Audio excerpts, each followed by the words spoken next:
안녕하세요, 여러분.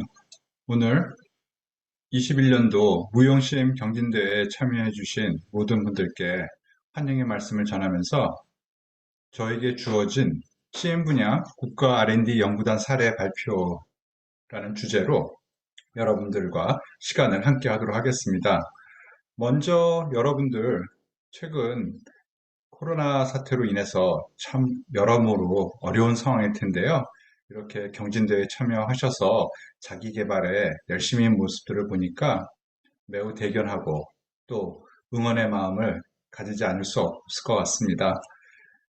말씀드린 것처럼 제가 오늘 담당할 내용은요, 저희 건설관리 분야에서 진행되고 있는 국가 R&D 과제를 소개하면서 과연 어떠한 연구들이 저희 CM 분야에서 운영되고 있는지, 진행되고 있는지 그런 것들을 이렇게 보여드리는 그런 자리를 가지게 되었습니다. 제 부제는요, 건설혁신 동력, OSC 역할 및 발전 방향이라는 주제로 발표는 진행하도록 하겠습니다. 저는 유아여자대학교 건축도시시스템공학과의 이준성입니다. 먼저 제 소개를 간략하게 드리자면요.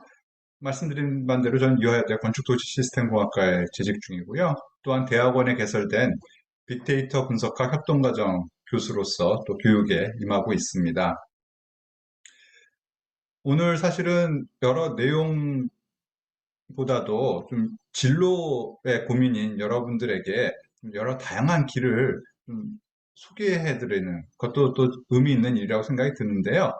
저 같은 경우도 저는 사실은 건축학과를 나왔는데 그 전에 흔히 말하는 반수죠. 저는 전기공학과를 먼저 들어갔었어요. 그리고 또 건축의 뜻을 품고 다시 시험을 다시 봐서 이제 건축학과로 들어왔는데 뭐 아시다시피 제가 공부하던 시점에는 건축학과랑 공학과가 분리되어 있지 않았었습니다. 그래서 저는 처음에는 멋진 건축가가 되고자 이제 건축으로 다시 전공을 정했었는데 또 막상 해보니까 건축이라는 그 설계라는 부분이 또 저랑은 좀 이렇게 맞지 않는 부분들이 좀 많았던 것 같았어요. 그래서 또 고민하다 이제 대학원의 진로를 정할 때 흔히 말하면 지금 건축공학 쪽, 건설관리, 시공 분야를 제가 선택하게 되었죠. 그리고 또한 저는 이제 석사를 이렇게 지내고 학사 석사까지 하고요. 회사 생활을 뭐 현대건설이라고 제가 적어놨었는데 그 건설사 현장에서 한 6년 정도 근무를 했었어요.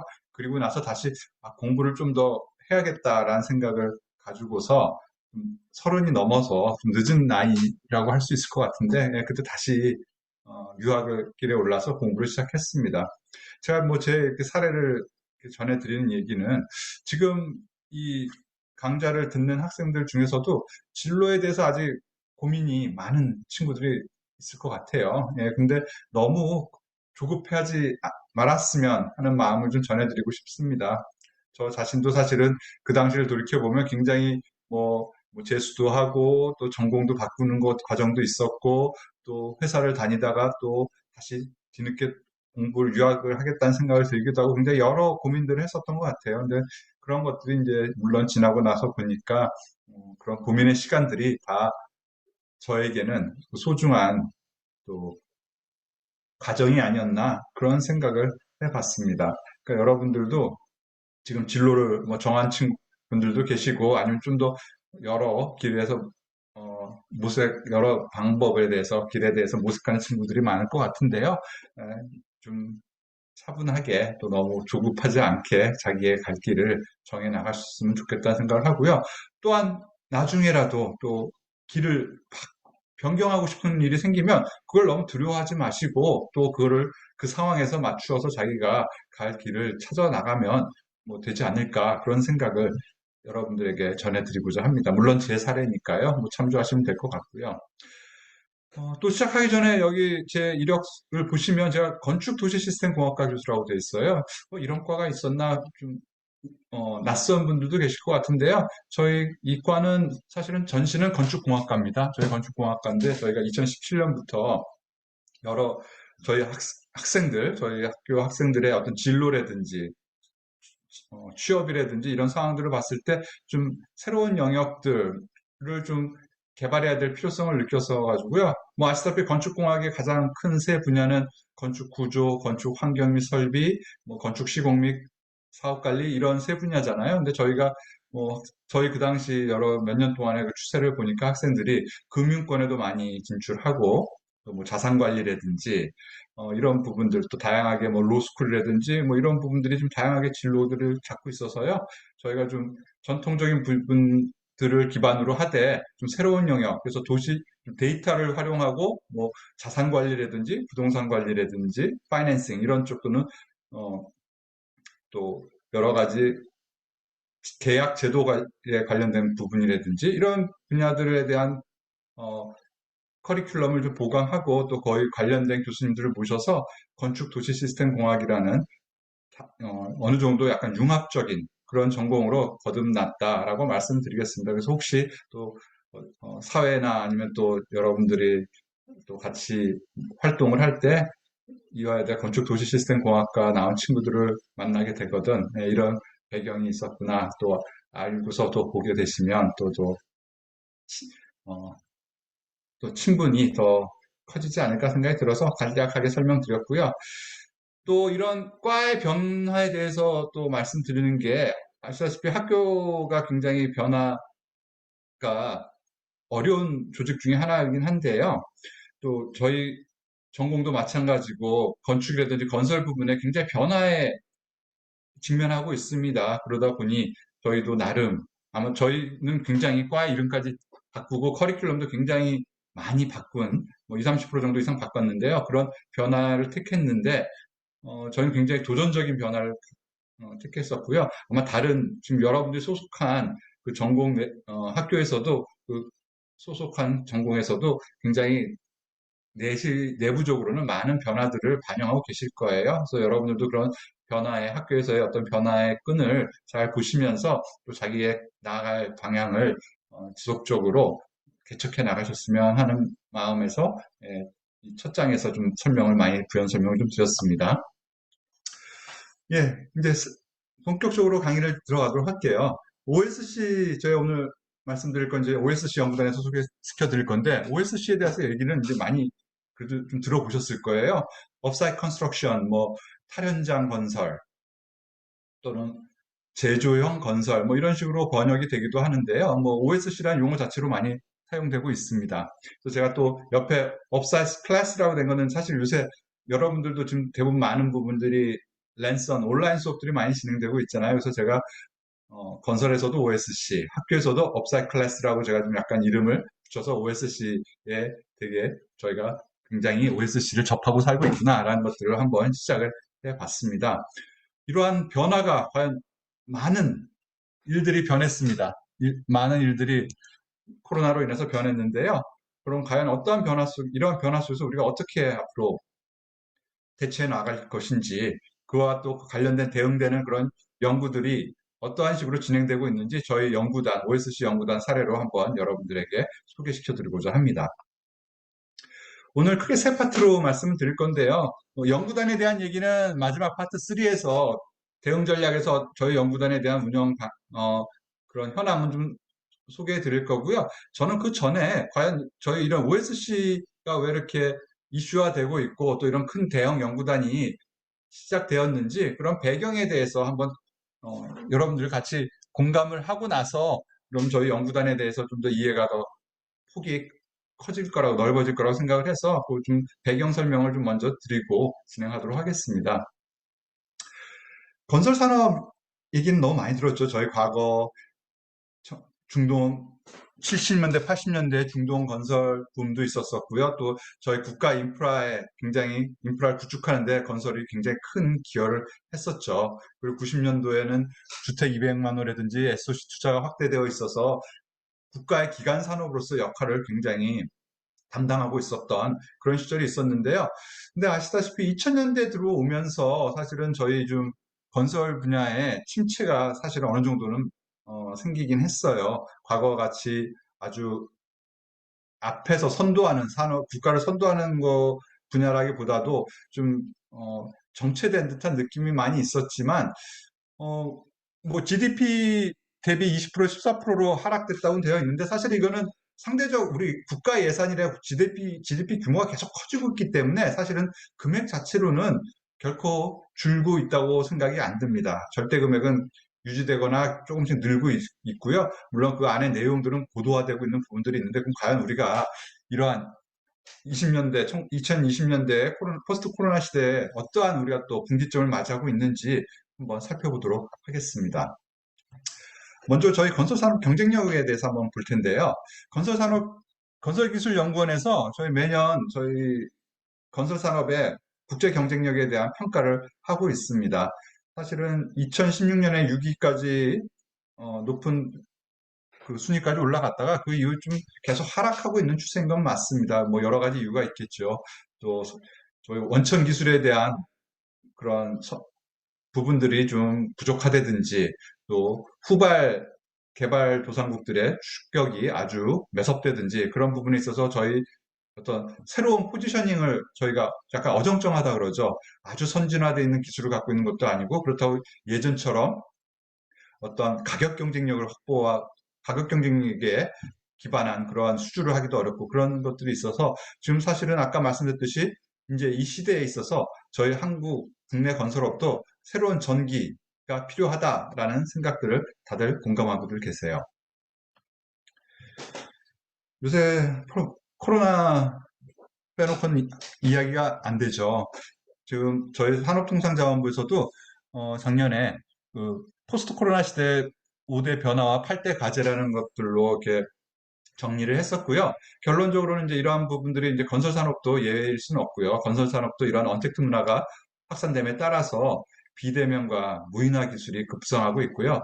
결론적으로는 현장의 노동 집약적인 현장 중심의 생산 체계에서 탈현장하는 업사이트 컨스트럭션이라는 이름으로 OSC라는 그러한 개념들로서 새로운 동력을 마련하고자 하는 분위기가 감지되고 있습니다. 그럼 저희가 이번 두 번째 파트에서는 이 현재 새로운 뉴노멀이라고 그러잖아요. 저희 건설산업이 맞닥뜨리고 있는 뉴노멀에 대해서 한번 살펴보도록 하겠습니다. 사회환경 변화들 아시다시피 기능 인력이 고령화되고 있고요. 그에 따른 또 여러 또 해외 근로자, 그 갭을 해외 근로자로 충당하고 있는데 그러다 보니까 숙련된 근로자들을 확보하기가 어렵고요. 그런 것들이 결론적으로는 굉장히 품질 저하를 야기시키고 있고 또한 건설 산업은 뭐 잊을만 하면 계속 터지는 인명 손실 사고들이 너무 많죠. 요새 또 중대재해법에 대한 것들도 이슈화되고 있긴 한데요. 그러한 문제들이 개선되지 못하고 있어요. 그리고 또 요새 환경, 뭐 ESG 경영이라는 것들이 확대되고 있는데 또 여러 가지 환경에 대한 부분들 그런 그 건설 산업이 좀 안 좋은 영향을 미치고 있다라는 그러한 지적을 받고 있습니다. 앞에서도 잠깐 말씀드렸지만 사실은 그 기능 인력 부족과 그 저숙련화에 대한 이슈는 굉장히 고질적인 문제이기도 합니다. 그래서 여러 가지 인력 공급이라든지 그 기능 수준 저하, 그러니까 결국 양적인 평가와 질적인 평가가 다 지금 저하되고 있는 그런 문제점들을 갖고 있고요. 또 무엇보다도 지금 새로운 인력, 신규 인력, 젊은 층들의 유입이 안 되고 있어서 그 산업 어떤 성장 동력이 점점 상실되고 있다라고 말씀드릴 수 있을 것 같고요. 사실 외국인 근로자 좀 현장 혹시 견학 가보신 분들 계실지 모르겠는데 특히 골조공사 같은 경우는 굉장히 외국인 근로자들에게 의존하고 있어요. 근데 그나마도 이것도 지금 코로나 때문에 인해서 그 노동 인력의 이동이 자유롭지 않아서 굉장히 노동 인력 수급의 현장에서 어려움을 겪고 있습니다.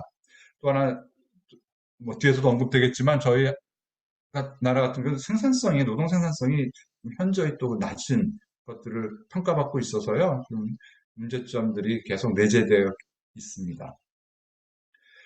또 최근에 코로나는 물론이고 그 전부터 저희 아시다시피 52시간 주 52시간 근무라든지 레미콘 8호제라든지 뭐 이러한 여러 노동시장이 환경이 굉장히 변했었고요.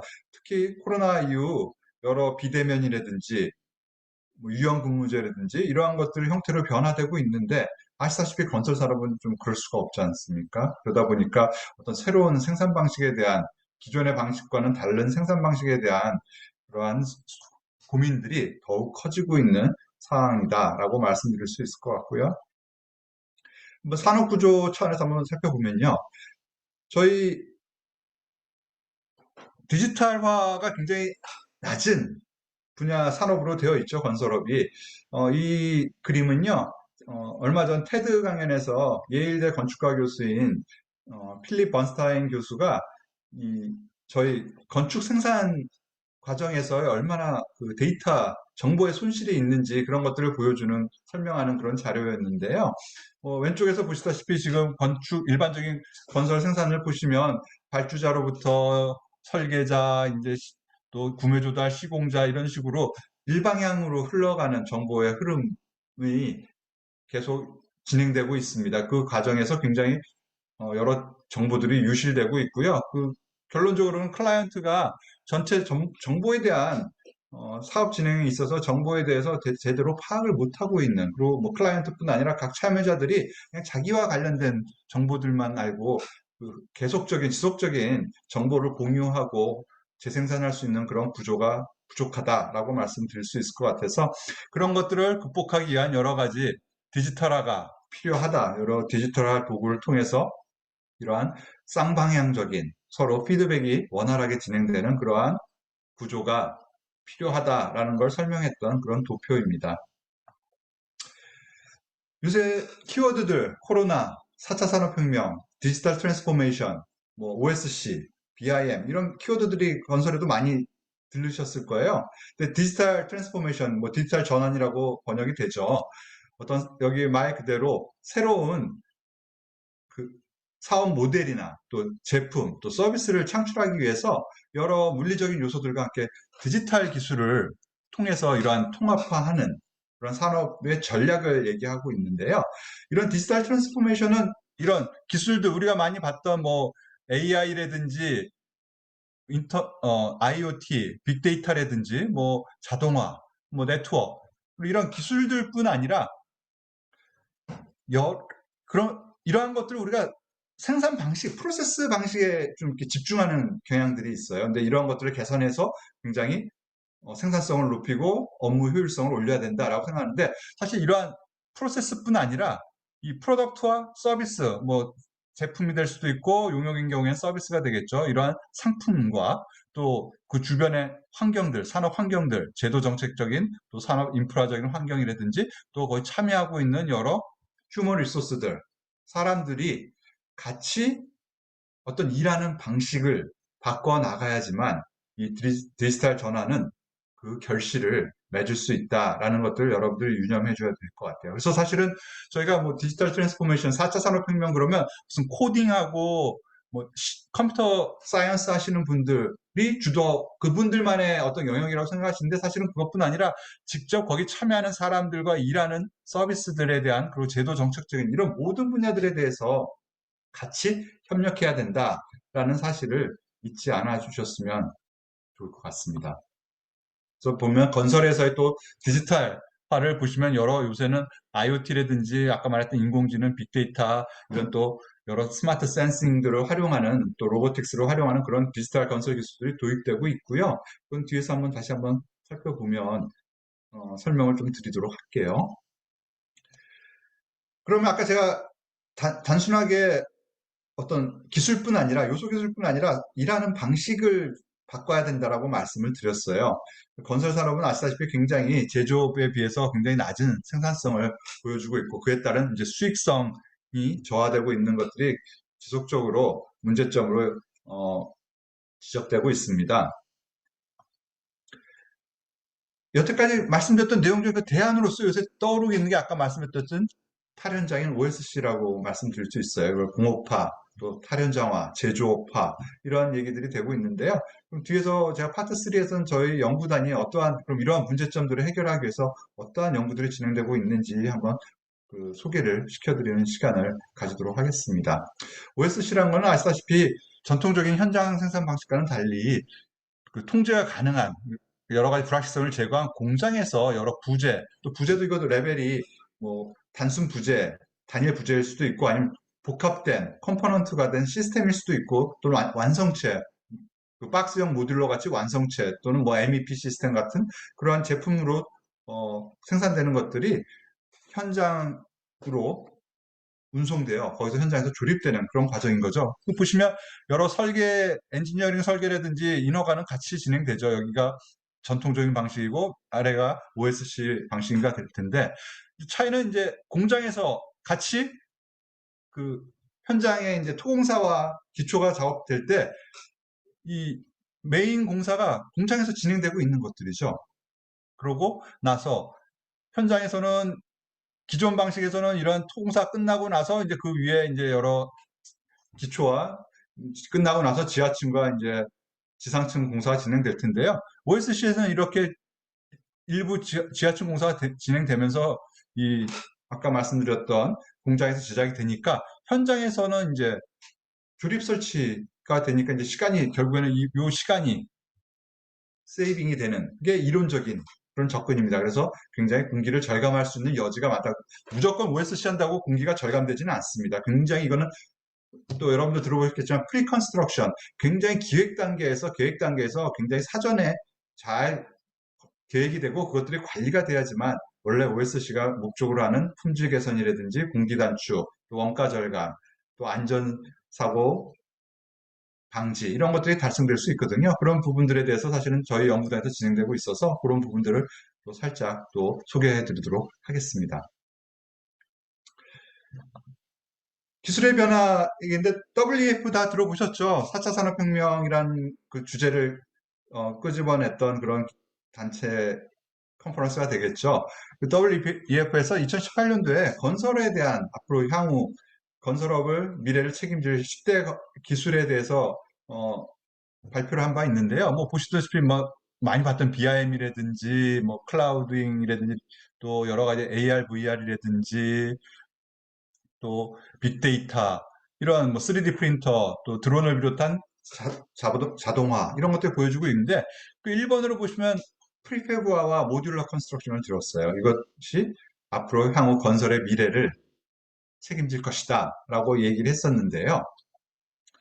이러한 스마트 건설이라고도 얘기하죠. 지금 스마트 건설도 저는 OSC 연구단에서 좀 소개를 시켜드리겠지만 지금 또 스마트 건설 연구단도 굉장히 큰 국가 R&D 과제가 시작이 됐고요. 작년에 그런 부분들을 보시면서 여러 지금 연구들이 CM 분야에서도 건설 분야에서도 진행되고 있다라는 걸 아실 수 있을 것 같아요.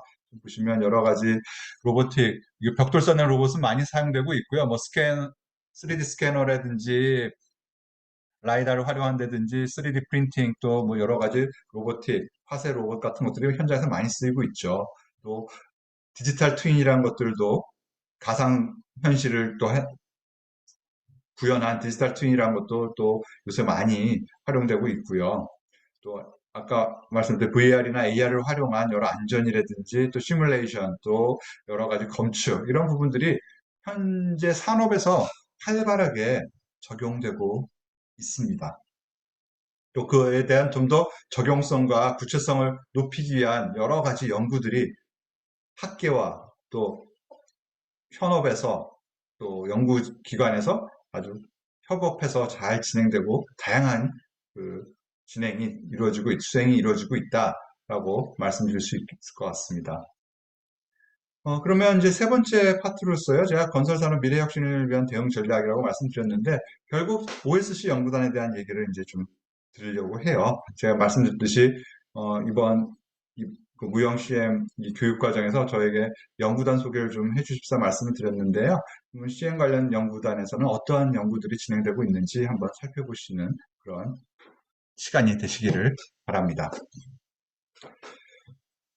미래 건설산업, 지금 건설산업도 요새 4차 산업혁명 또 여러 지금 포스트 코로나 시대에 굉장히 큰 도전에 직면하고 있습니다. 그래서 이러한 미래 사회의 도전에 직면해서 건설업을 저희는 Industrialized, Integrated, Intelligent라는 뭐 3I라고도 표현하기도 하는데요. 이런 세 가지 큰 범주 안에서 좀 더 건설 산업도 고도화될 필요가 있다라고 말씀드릴 수 있을 것 같고요. 뭐 첫 번째 산업화를 보시면 인더스트리얼라이즈드를 보시면 뭐 탈연정 아까 OSC 말씀하셨죠. 이런 것들을 하려면 표준화라든지 또 서플라이 체인에 대한 전반적인 최적화 또 거기 필요한 여러 요소 기술들 이게 또 데이터 플랫폼이 될 수도 있고 또 BIM 기반의 여러 정보 활용할 수 있는 것들이 이 인테그레이티드와 같이 연계돼서 진행돼야 될 것입니다. 왜냐하면 굉장히 이거는 협력적인 작업 방식이 필요하거든요. 설계 단계서부터 해서 제조 단계, 또 운송, 시공 설치 단계, 또 유지 관리까지도 굉장히 협력적이기 때문에 아까 말씀드렸듯이 데이터 정보에 대한 손실이 최소화돼야 되고 또 공유를 많이 해야지만 원래 목적을 달성할 수 있습니다. 또 인텔리전트를 보시면 아까 말씀드린 4차 산업혁명, 여러 자동화, AI, 또 로보틱, 또 빅데이터 기반 데이터 기반 의사결정 이런 것들이 진행이 돼야지 OSC가 달성될 수 있다고 보고 있고요. 지금 이러한 것들을 달성하기 위해서 저희 연구단이 이러한 범주 내에서 이런 세부 목표들을 염두에 두고서 연구단이 구성되어 있고 또 계획을 하고 있고 수행하고 있다라고 말씀드릴 수 있을 것 같아요. 일단 OSC에 대해서 다시 한번 간략하게 말씀드릴 텐데요. 흔히 OSC와 모듈러를 좀 혼동하는 분들이 꽤 있어요. 여러분들뿐 아니라 뭐 현업이나 또 학계에서도 이에 대한 의견들이 좀 많이 있는데요. 뭐 뒤에서 분류를 설명드리겠지만 OSC는 모듈러는 OSC의 한 방식이에요. 그 강제 모듈러, 철제로 만들어지는 어떤 그 박스형 모듈러는 OSC 방식의 한 부분이고요. OSC 안에는 여러 가지 소재를 쓸 수 있습니다. 뭐 철이라든지 또는 목재라든지 프리캐스트 콘크리트라든지 굉장히 다양한 소재들이 있는데 모듈러라고 하면 약간 그 박스형 스타일의 그 구조 형태를 말하는 거고요. 또 사실 프리패브가 OSC보다도 더 광의의 의미가 되겠죠. 뭐 여러 가지 가구라든지 공장에서 만들어진 가구라든지 또는 창호들 뭐 이런 것들이 뭐 외벽 패널이나 뭐 다양한 또는 알루미늄 커튼홀도 마찬가지고요. 글라스 월이라든지 이런 것들이 다 프리패브 더 넓은 에 공업하다라고 말씀드릴 수 있을 것 같아요. 그러면 오늘 제가 OSC 분류에 대해서 한번 설명드릴 때 분류를 한 세 가지 관점에서 봐주시면 좋을 것 같아요. 소재에 의한 구분, 또 구조, 그 유닛 간의 연결 구조 방식에 대한 것들, 그리고 조립도가 어느 정도 되는지 그런 분류에 따라서 소재에 따라서는 아까 말씀드렸듯이 스틸이라든지 또 프리캐스트 콘크리트 또는 미국에서나 일본에서 많이 쓰는 목재 같은 경우도 활발하게 OSC 소재로서 사용되고 있고요. 물론 또 강화 플라스틱 같은 것들을 쓰는 경우도 있고요. 그리고 다양한 소재가 가능합니다. 구조에 따라서는 이 녹색으로 표시된 것들이 이제 구조체들인데요. 라면이란 게 기둥보 방식이죠. 기둥보 방식이라 해서 각각 어떤 골조가 프레임이 그 스켈레톤이 만들어지고 거기에 따라 이제 후속 공정이 진행되는 것들이고요. 벽식은 흔히 말하는 우리 대부분의 아파트들이 우리나라 벽식 아파트들이 보면 벽으로 구조체가 되잖아요. 그 패널식이라고도 한다. 패널 방식이라고도 하는데 벽으로서 구조를 전달하는 그런 방식이 될 거고요. 그리고 말씀드렸듯이 이제 하나의 유닛, 박스 타입으로 되는 것들을 통해서 쌓거나 적층하거나 아니면 일부 철구 같은 프레임 안에다가 이런 구조, 그 육면체들을, 박스를 끼워 넣는 인필 방식이라고 그러는데 이런 방식으로 또 진행되는 분류를 할 수가 있습니다. 조립도에 따른 분류는 이런 부재, 엘리멘트 수준의 각각의 기둥, 보호 슬라브들, 벽체 이 정도 수준으로 현장에서 조립되는 경우가 있고요. 아니면 더 공장에서 더 조립돼서 창호같이 유리랑 프레임이 껴서 들어온다든지 아니면 외벽 패널 같이 복합 패널이 들어온다든지 아니면 MEP 시스템이 일부 더 조립이 여러 부품들이 조립돼서 들어온 것들이 현장에서 설치된다든지 그러니까 더 결합되어 있는 컴포넌트 파트로 결합되어 있는 부분들로 될 수 있고요.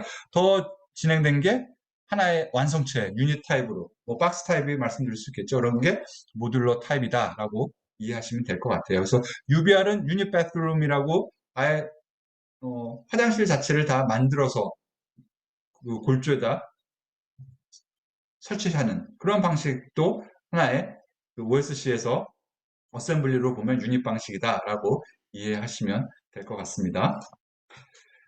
그래서 모듈러들 같은 경우는 이건 강제, 아까 말한 재료는 강제고 방식은 박스형, 그 유닛형인 것들이 많이 진행되고 있고요. 저희 평창 올림픽에 활용되었던 그 레전스 호텔이라든지 또 주거, 시범사업, 이것도 국가 R&D로서 이미 진행이 됐었습니다.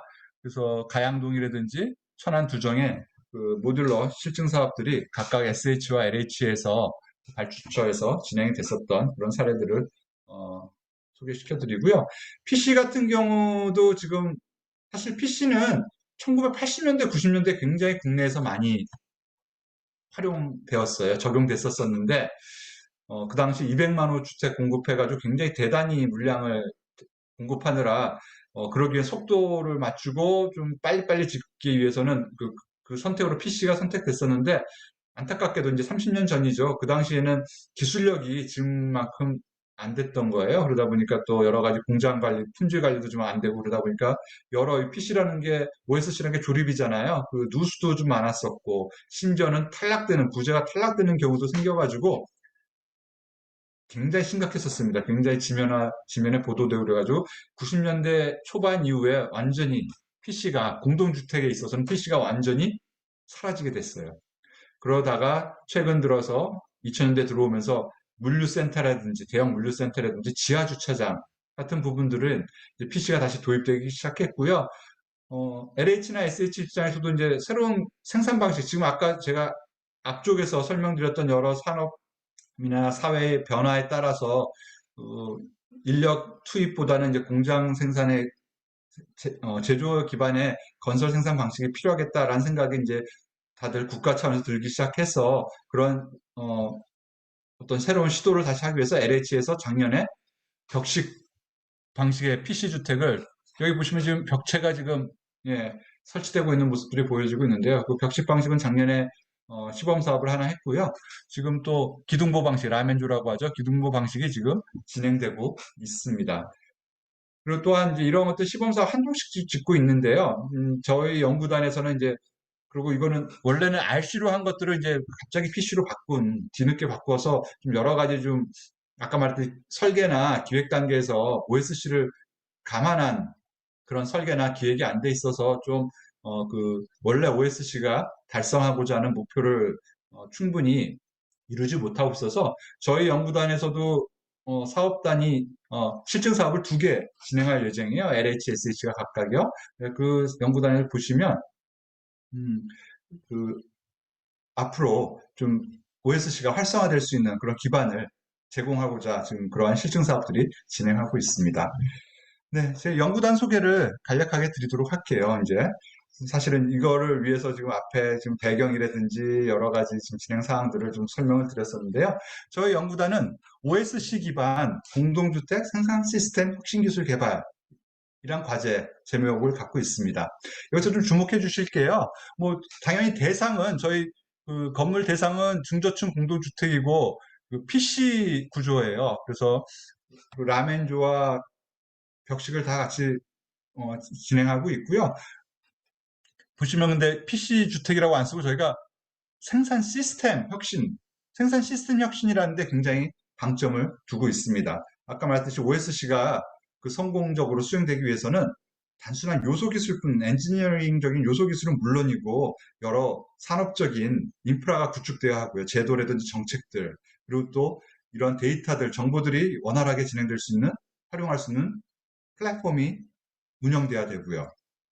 그래서 그런 것들이 같이 전반적으로 여러 참여 주체들이 다 함께 연구단에 참여해서 저희 이런 새로운 생산혁신 시스템을 구축하기 위해서 노력하고 있다라고 보시면 될 것 같아요. 그래서 보시면 저희 연구단이 총 25개 연구기관이 참여하고 있고요. 또 참여기업이라 그래가지고 연구는 직접 수행하지 않지만 자료를 공유하고 또 여러 가지 지원들, 펀딩을 해주는 업체들이 또 25개에서 총 50개 기관이 참여를 하고 있어요. 그래서 얼핏 이렇게 보셔도 알 수 있으시겠지만 설계사무소도 있고요. DA나 히림 같은 경우에 설계사무소도 있고요. 구조 엔지니어링 업체도 있고요. 당연히 또 PC 업체들, 뭐 까뮤 ENC가 PC 업체들도 있고요. 또 여러 가지 당연히 시공사들, 대형 시공사들, 뭐 대우, DL ENC라든지 롯데라든지 또 GS건설, 또 현대엔지니어링 이러한 대형 시공사들도 참여하고 있습니다. 또 건설기술연구원, 또 제도와 정책에 굉장히 저희 건설에 대한 일을 주도적으로 하고 계시는 건설기술연구원도 들어와 있고요. 또 가장 중요한 또 그 발주자인 공공발주자인 LH와 SH가 참여를 하고 있어요. 그리고 여러 학교 교수님들도 같이 힘을 모아주시고 계시고요. 또 콘크리트, 그 대표적인 우리나라 건설 쪽의 콘크리트 학회랑 또 건축학회, 여기 표시가 안 돼 있는데요. 건축학회도 좀 참여해서 저희 같이 연구를 진행하고 있습니다. 연구 기간은 4년 정도 좀 모자라, 4년 3년 9개월이고요. 연구비는 국가 출연 금액이 한 150억이고 또 민간 부담까지 하면 한 230억 정도 되는 대규모 과제 연구단이라고 보시면 될 것 같아요. 그러다 보니 세 개의 세부 과제로 구성되어 있는데요. 1세부 같은 경우는 주로 설계 엔지니어링 기술을 관련된 연구들을 진행하고 있고요. 2세부, 그럼 물론 2세부 같은 경우는 공장과 현장에 대한 부분들을 진행하고 또 플랫폼들에 대한 것들을 진행하고 있고요. 3세부는 여러 가지 인프라들, 제도 정책과 관련된 인프라 부분들을 좀 같이 연구를 진행하고 있습니다. 저희 오늘 굉장히 많은 기관들이 같이 협업하다 보니까 또 저희 나름대로 내부적으로 워킹그룹, 이렇게 빨간 글씨로 써 있는 것들을 이제 그 여러 워킹그룹이라 해서 또 그룹별로 모여서 또 협의를 해 가면서 진행을 하고 있습니다. 또 이런 모든 연구들은 결국에는 실증 사업을 위한 LH와 SH가 진행하는 실증 사업을 위해서 이러한 모든 요소 기술들과 또 인프라에 대한 것들, 또 개발되는 여러 시스템들이 이 실증을 위해서 같이 운영되고 있다. 그 목적을 위해서 실증 사업의 성공을 위해서 운영되고 있고, 그런 실증 사업의 성공이 향후 저희 건설 산업 생산 혁신에 밑거름이 될 것이고 또 어떤 시금석이 될 것이다라고 생각을 하면서 연구를 진행하고 있습니다. 또 보시면 뭐 연구단 같은 경우에 가장 좋은 또 장점이요. 여러 사람들이 같이 모여서 이러한 워크샵이라든지 뭐 여러 또 성과 발표, 심포지움이라든지 이런 것들을 하고 또 각계의 의견들도 공청회를 통해서 듣기도 하고 그런 것들이 진행할 수 있어서 굉장히 그 국가 차원에서의 경쟁력을 제고하고 또 건설 산업의 발전을 위해서 굉장히 큰 역할들을 하고 있습니다. 저희 5월 달 말에도 한번 저희 2차 워크샵을 진행했었고요. 온라인도 하다가 또는 방역 지침에 준수하면서 또 오프라인도 같이 진행하고 그리고 적절하게 그 연구 효율 그 성과를 달성하기 위해서 노력들을 하고 있습니다. 8월 말에요. 지금 저희 또 심포지움이 아주 대한상공회의소에서 국제에서 이게 800명 들어가는 서인데 이제 사람은 다 못 들어오셔서 저희가 아마 온라인과 그 비대면과 대면 같이 진행을 할 텐데요. 한번 보시고 8월 27일 날 저희 관심 있게 보시고 이 OSC 심포지움도 참여해 주시면 좋으실 것 같아요. 연구단 소개 아까 대략 드렸는데요. 어떤 일들이 한번 진행되는지 한번 볼까요? 그 설계 엔지니어링 부분이라고 말씀드렸잖아요. 예, 당연히 토지주택 LH가 이런 실증 사업에 대한 것들을 같이 고민하고 있고요. 또 아주대학교에서 이제 사업 성과 평가 체계에 대한 것들을 같이 LH와 협력해서 진행하고 있는 게 이게 첫 번째 워킹 그룹이고요. 두 번째 워킹 그룹은 설계와 엔지니어링 쪽입니다. 그래서 히림과 DA 그룹 제일 대표적인 건축 설계 사무소들이죠. 여기서 뭐 라이브러리 구축하고 또 여러 가지 모듈과 표준 모듈이 결합된 또 표준 모델을 개발하고 있고요. 또 그런 것들이 구조적인 뒷받침이 돼야 돼서 그 PC 구조에 대해서 굉장히 전문성을 갖고 있는 아이스트라는 구조 엔지니어 회사가 같이 협업하고 있고요. 광운대학교에서는 또 DFMA라고 제조와 생산과 제조와 시공을 염두에 둔 설계 방식들, 이런 최적화하는 방식들에 대한 것들을 제공하면서 또 이 설계사무소와 구조사무소에 대한 조율을 해가면서 주도적으로 같이 연구를 진행하고 계세요. 그리고 세 번째는 구조 설계와 시공 지침 개발을 저 아까 말씀드린 콘크리트 학회에서 국가 기준으로서 제시할 수 있어야 되는 그런 부분들을 또 여러 가지 구조 접합부라든지 또 시험 방식이라든지 성능 평가라든지 그런 부분들에 대해서 연구를 진행하고 있고요. 또 가장 많은 그룹들이 있는 네 번째 D그룹은요. 그 주거 성능을 확보하고 또 여러 가지 생산성을 제고하는 것들이 시공사들과 뭐 대우건설과 DL-ENC 또 까뮤 ENC가 여러 분야에서 주거 성능, 뭐 층간소음이라든지 또 단열에 대한 부분들, 또 공동체 누수에 대한 부분들, 또 옥탑층에 대한 옥탑층이 가장 공동주택에서 문제가 굉장히 좀 어렵거든요. 공기도 지연 많이, 상대적으로 많이 걸리고, 또 여러 가지 공사 비용도 많이 들고 그러는데, 그런 것들을 좀 건식화해서, 프리패브화해서 좀 생산성을 제고할 수 있는 방법들을 고민하고 있고요. 또한, 아까 말씀드린 UBR을 PC로, 예전에 UBR 보시면 이제 플라스틱 같은 걸로 만들어서 굉장히 저급화해서 물리고 그랬었는데, 저희는 PC로 UBR 시스템을 만드는 것들을 진행하고 있습니다. 그래서 그런 것들을 화장실에 워낙 공정이 많으니까 그런 것들을 생산성을 높일 수 있는 그런 고민들을 같이 하고 있어요. 이 세 분은 아까 말씀드린 공장과 현장에 대한 통합 관리를 하고 있고요. 또 플랫폼을 개발해서 아까 말씀드린 그 전체 생산 체계에서 정보 손실을 줄일 수 있도록 또 정보의 활용 효율성을 제고할 수 있는 그런 것들을 기술들을 개발하고 있고요. 그 플랫폼은 이화여대와 또 롯데건설, 또 연우 PC 엔지니어링, 또 로이테크원이라는 데는 사실 여기 건설 쪽이 아니라 물류에 대한 전문 기관이에요. 그래서 이 OSC라는 게 어떻게 보면 제조 기반이잖아요. 건설업의 제조화되는 거라서 어떤 그런 서플라이 체인에서 활용할 수 있는 그런 것들을 같이 플랫폼을 개발하고 있다라고 이해하시면 될 것 같고요. 공장에서도 좀 많은 연구들이 뭐 인천대, 또 이화여대, 또 GS건설, 또 아주대 팀이 협업으로 해서 여러 가지 스마트 안전 모니터링 시스템이라든지 또 운송 계획, 또 공장에서의 어떤 야적 관리라든지 또 여러 센서를 활용한 품질 관리라든지 이런 부분들이 연구가 진행되고 있습니다. 또 세 번째 그룹에서는 이제 시공 관리가 또 중요하겠죠. 시공 정밀도를 확보해야 되니까 여기도 보시면 현대 엔지니어링을 같이 해서 성균관대와 고려대가 같이 협력해서요. 시공 정밀도를 높이는 또 여러 가지 스마트 센싱을 활용한다든지 또 데이터 기반의 또 품질 관리를 한다든지 그런 부분들이 진행되고 있다고 보시면 될 것 같고요.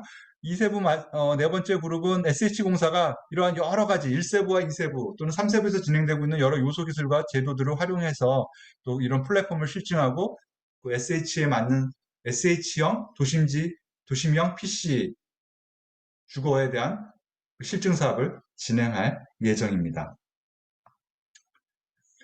3세부는 확산을 위한 인프라를 구축하는 제도 정책적인 인프라라든지 또 여러 가지 교육 체계라든지 또 발주자 가이드라든지 이런 부분들 아까 말했듯이 제도 정책적인 부분들이 많이 고민되고 있고요.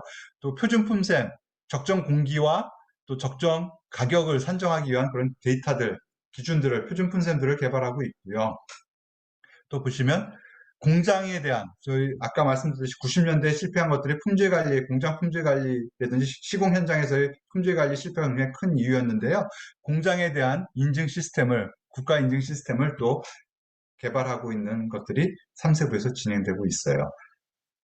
네, 어떠셨습니까? 지금 저희 연구단 소개를 드렸는데 보면 이 시행 관련 연구라는 건 보시면 굉장히 산업 전반적인 굉장히 큰 시선에서 큰 또 통합적인 그런 관점에서 연구들이 많이 진행되고 있습니다. 그리고 또 실무에서 적용될 수 있는 분야들에 대한 연구들이 많이 진행되고 있어서요.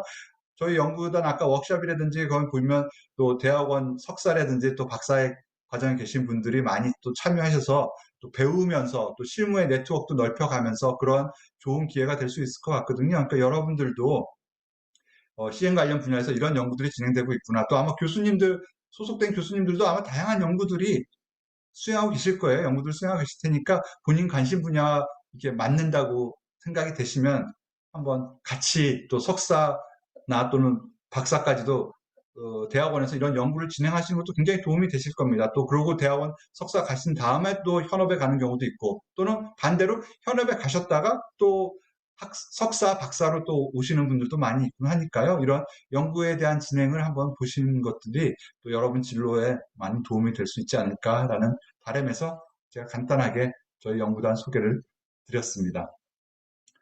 네. 아마 이 슬라이드로 마무리를 할 텐데요. 이제 코로나가 금년 내 또 하반기에 되면 좀 다시 일상으로 돌아가기를 다들 기원하고 있습니다. 하지만 저희가 볼 때는요. 일했던 방식은 결코 과거와 같지 않을 것 같아요. 그래서 여러 가지 여건들이 저희 이제 이런 변화를 대해서 더 능동적으로 또 어떻게 개선해 나갈 것인지 또 거기에서 또 새로운 또 길을 찾아 나가는 것들은 이제 여러분의 몫이고 또 같이 우리들의 몫인 것 같습니다. 같이 협력해서요, 좋은 또 각자의 진로, 역할을 또 사회에서의 역할을 기여할 수 있는 길들을 잘 찾고 또 본인의 또 행복을 또 찾을 수 있는 그런 진로를 잘 찾으시길 바라고요. 오늘 이렇게 또 여러분들이 이렇게 그 이런 경진대회에 참여한 걸 보니 아마 다 주도적으로 여러분들은 그런 노력들을 하고 계실 것 같아요. 주변 선배라든지 또 교수님들이랑 항상 상의해 가면서 지금처럼 하듯이 적극적으로 주도적으로 본인들의 길을 찾아 나가시면 분명히 여러분들이 목적하는 목표로 하는 것들을 다 이룰 수 있을 거라고 생각이 됩니다. 예, 오늘 저의 강의는 이것으로 마무리하겠습니다. 감사합니다.